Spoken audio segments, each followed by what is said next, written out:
Ngajak para pemirsa sekalian di rumah untuk bisa sama-sama berinteraksi dengan kami secara aktif di 0651 41773 dan 0651 45868. Nomornya bisa Anda lihat di di layar monitor, di layar televisi Anda. Kemudian Anda juga bisa mengirimkan SMS di SMS center kami di 0853 7022933. Saya ulangi di 0853 7022933. Oke, sambil menunggu telepon interaktif dari para penonton, mungkin kita bisa langsung diskusi kembali Bang Zam dan Bang Jul. Mungkin ke Bang Jul. Saya lihat sekarang ini di Banda Aceh itu begitu banyak perusahaan-perusahaan yang bergerak di bidang enterprise ini. Bisa Anda jelaskan kira-kira seperti apa sih strategi dari Bang Jul ataupun dari Juroh sendiri untuk bersaing di dunia ini? Ya, berbicara persaingan memang itu nggak pernah bisa dielakkan ya. Dan alhamdulillah kita sudah sangat menentukan yang namanya tadi itu yang saya sebutin 3 PDB. Itu yang paling penting dalam setiap usaha, nggak mesti usahanya dalam konteks kreativitas. Yang penting kan positioningnya jelas, diferensiasinya jelas, brandingnya jelas. Nah, dan alhamdulillah sudah 3 tahun kami mengelola perusahaan kami dengan tetap konsisten dan terus memperbaiki diri. Jadi kita juga nggak terlibat di di persaingan yang sifatnya perang harga. Nah, justru kita sedang sangat aktif gitu ya, mendukung kawan-kawan untuk punya kemampuan yang bisa kita ajak bersaing itu dari sisi kualitasnya. Nah, jadi terus saja sampai Juroh juga pernah ditanyai, kenapa Bang di Juroh itu nggak ada yang dirahasiain gitu? Ilmu desainnya kok mau dibagi-bagi? Nah, justru kita karena prinsipnya ingin mempositifkan Aceh dalam konteks memaksimalkan peran masing-masing, sehingga kita share aja. Dan alhamdulillah kata orang kan banyak sedekah banyak hasilnya ya. Nah, jadi mungkin ini Juroh baru sedekahnya dari sisi keilmuan, dan alhamdulillah hari ini yang menjadi klien Juroh itu ya yang sudah pada positioning atau target audien yang memang kami cari. Gitu. Menambahkan sebenarnya Juroh sendiri itu dicari dalam artian orang-orang yang pengen khusus untuk tampil beda. Banyak klien-klien kami yang sebelum ke Juroh itu mereka keliling ke studio-studio yang lain gitu. Mereka coba satu persatu ke studio yang lain, keliling, akhirnya belum mendapatkan apa yang mereka inginkan gitu.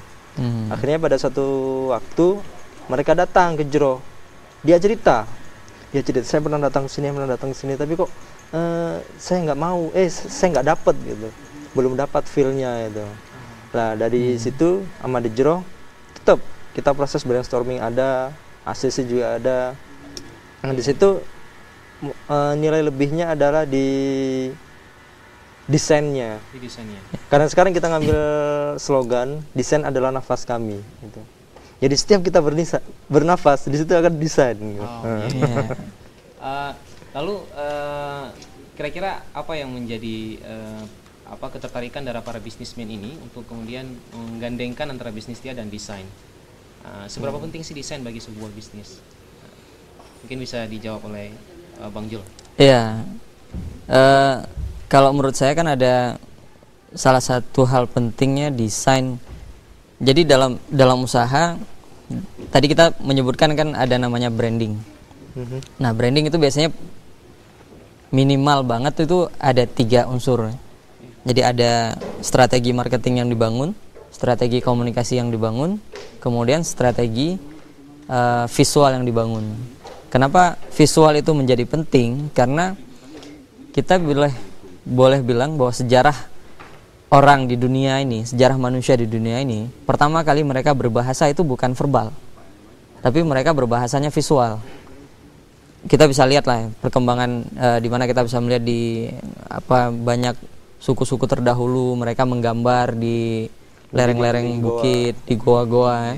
Nah, itu menandakan bahwa manusia adalah lebih cenderung mengarah ke visualnya. Dan kenapa orang yang sudah profesional mau menginvestasikan sekian dana untuk membuat ikon yang mudah diingat. Nah, ikon yang hari ini mudah kita ingat itu rata-rata simple. Dan rata-rata itu harganya mahal. Kenapa mahal? Karena sebenarnya itu melalui proses yang cukup panjang. Mulai dari survei, kemudian mempelajari kebiasaan-kebiasaan target audiennya, sehingga begitu ikon itu muncul, dia akan langsung dapat diterima, mudah diingat, dan sebagian itu dicari memang yang apa ya, memorable ya, bahasanya memorable. Yang masuk ke hati, masuk ke pikiran gitu ya. Ya. Dan biasanya brand yang berhasil itu sekali buat nggak ganti-ganti. Biasanya seperti itu.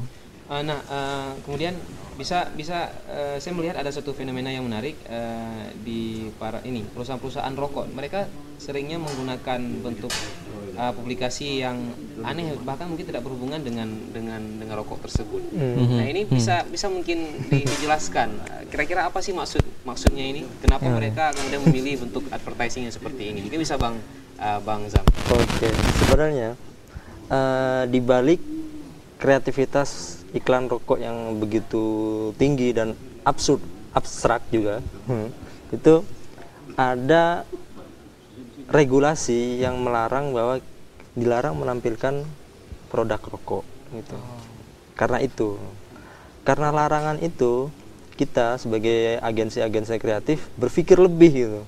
Bagaimana caranya pesan tersampaikan merokoklah, tapi tidak melanggar hukum. Betul, tidak melanggar aturan gitu. Iya. Sama juga kayak iklan-iklan minuman keras umpamanya. Iklan-iklan minuman keras juga gitu. Tidak boleh menunjukkan di Indonesia ya, tidak boleh menunjukkan orang minum dan menunjukkan produk minuman kerasnya sendiri. Ya. Betul. Ya. Dan ini terkait sebenarnya dengan strategi periklanan. Nah, strategi periklanan sendiri itu ada salah satunya kan contohnya seperti link a key attribute to the product ya. Jadi misalnya kayak kita lihat Jarum 76 ya. Wah, jadi iklan. Jadi salah satu perusahaan rokok pakai kata-kata yang penting happy. Nah, yang penting happy ya.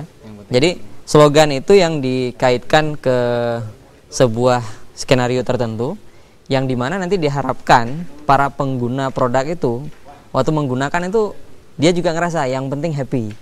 Nah gitu. Atau nggak ada lu nggak rame. Itu sebenarnya konsep-konsep yang dibangunnya secara alam bawah sadar, jadi nggak langsung gitu. Nah, kemudian apakah ada semacam konsep seperti ini, apakah kira-kira dibutuhkan dalam bisnis kecil di Banda Aceh?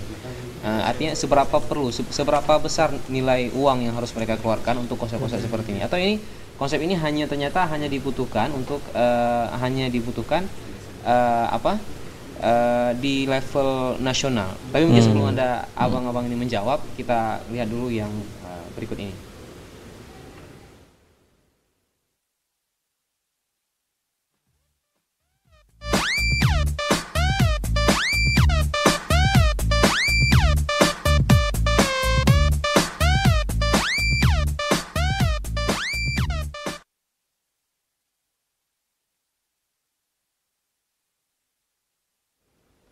Apa yang menjelaskannya? Orangnya tahu. Nah.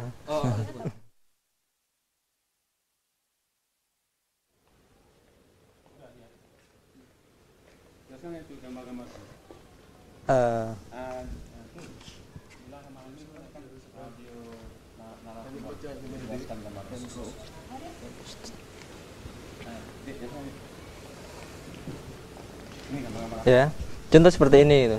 Ini adalah street art, kayak seniman jalanan atau seni yang ada di jalanan. Ini salah satu desain juga gitu, bagian dari desain gitu. Nah, mereka mengaktualisasikan desain dengan media-media yang ada gitu, graffiti seperti ini. Yang sekarang udah mulai rame di Banda Aceh, di tembok-tembok di Penayung, di tembok Lamnyong, jembatan-jembatan Lamnyong itu banyak graffiti. Nah, ini adalah sejarah awalnya desain. Sebelum desain berkembang seperti ini, zaman dulu itu berawal dari street art gini. Oke, ini contohnya juga Biasanya pesan-pesan sosial yang iya. diangkat di sini. Kritik-kritik sosial, kritik ke pemerintahan. Nah, ini salah satunya contohnya.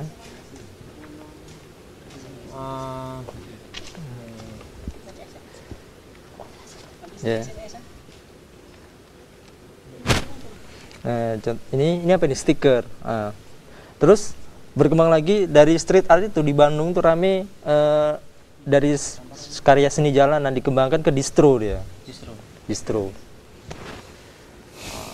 Nah, lalu desain desain dan kreativitas seperti ini kalau bisa digandingkan dengan bisnis terutama di Banda Aceh ini, kira-kira itu seperti apa? Apakah memang cukup perlu? Karena sepertinya ketika kita sudah ngomong sebuah desain yang memang betul profesional, maka tentunya budgetnya akan lebih tinggi.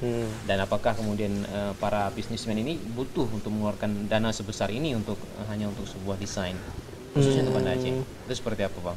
Mungkin bisa Bang Zam. Oke. Sebenarnya kenapa muncul ide untuk tampil beda? Kenapa saya harus tampil beda? Salah satu unsurnya, salah satu yang mendorong untuk tampil beda adalah persaingan. Di Banda Aceh, kenapa orang begitu enggan untuk tampil beda? Karena dia merasa masih nyaman gitu dalam posisi yang sekarang gitu.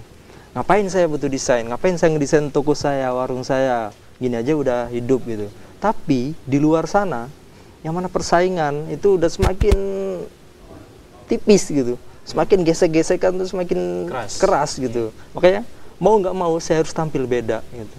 Ya. Mungkin bisa diberi contoh, mungkin kalau di Banda Aceh itu belum kelihatan bentuk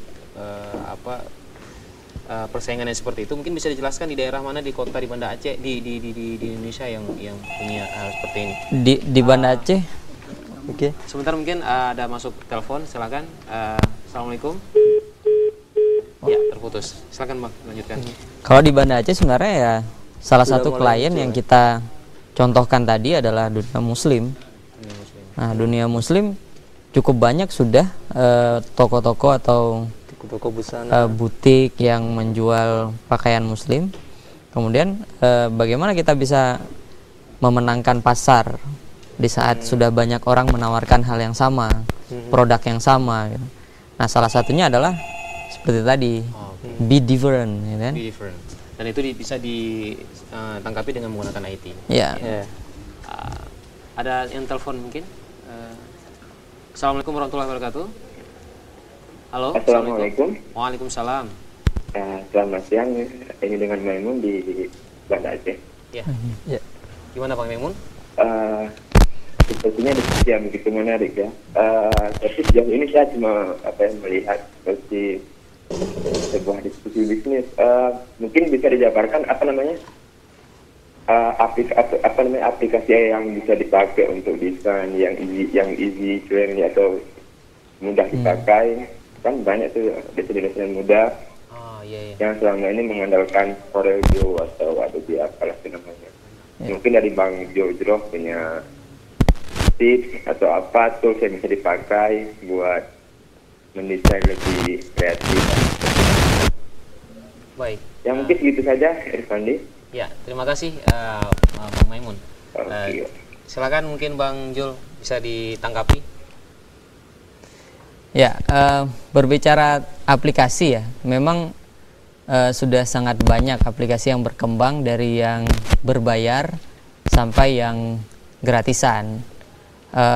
Tapi kalau kita tergantung kita mau ke arah mana nih sebenarnya, mau ke arah print ad atau ke arah iklan TV dan website ya. Jadi berbeda-beda. Kalau di taraf print ad, kalau mau kita go internasional dalam beberapa